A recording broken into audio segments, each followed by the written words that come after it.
Okay ఒప్పుకో నేను చెప్పేది ఖర్చు పెట్టలేవు పైసలు ఇచ్చేది కూడా చెప్పేదా ఓట్లకు పైసలు కూడా అవసరం లేదు. మేము ఎందుకు బదిలాడతానో అర్థం చేసుకో. నీ కొడుకు కొరకే నీ కొడుకు బదిలాడింది వేరు. నీ కొడుకు అంటాడు నువ్వు తినకున్నా తిన్నా. ఇప్పుడైతే నువ్వు చేతులు పట్టుకున్నావు అంటే ఎక్కువ పైసలు కూడా మేము చేస్తాం గాని నువ్వు అంటేనే ఇగో నువ్వు ఓకే ఆమె చెప్పాలి. ఇంతమంది ఆమె చెప్పాలి అంతే. తప్పుల విషయం మేము మనిషి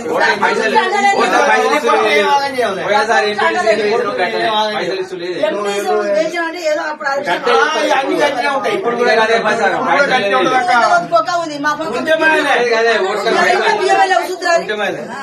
గదే ప్రచారం చేస్తాం మేము. అందరూ పైసలు ఇచ్చలేదు గదే ప్రచారం చేస్తాం.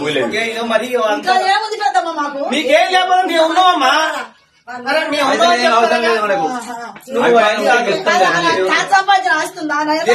లేదు ఆయన మనిషే ఉన్నాడు. ఆయనే ఉన్నాడు అట్లా పైసలు లేకుండా గిదే గిట్నే బదిలాడుకుంటాం. కాదు అమ్మా నిన్నేం ఆగం కావాలని మేము కోరుకోమమ్మా. అర్థమైందా? మా సాధ్యమైనంత మేము కూడా పోరాడతాం. మంది నా మనవాదిగో ఇల్లు ఇట్లా కాలు పట్టుకుని వేయించుకుంటాం. నీ కొడుకు